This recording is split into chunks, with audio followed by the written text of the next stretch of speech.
প্রিয় দর্শক, এটা হলো বড়বাড়ি ঈদগাহ মাঠ। আগে ছিল একটা ঐতিহ্য মসজিদ, এখন এটা ভেঙে নতুন করে টাইলস করে করা হয়েছে।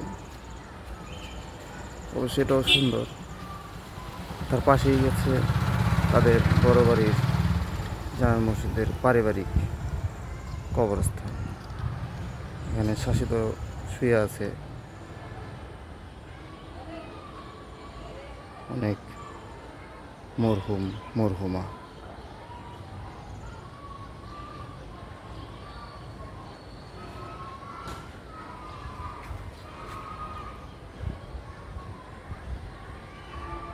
এই পাশে হলো ঈদগাহ মাঠ, বড়বাড়ি ঈদগাহ মাঠ।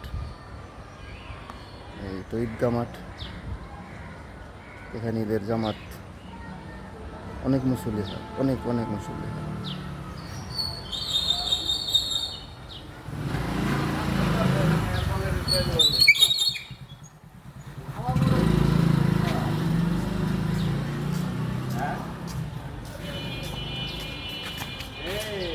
তোমার গাড়ি কি করে তোমার মার আমি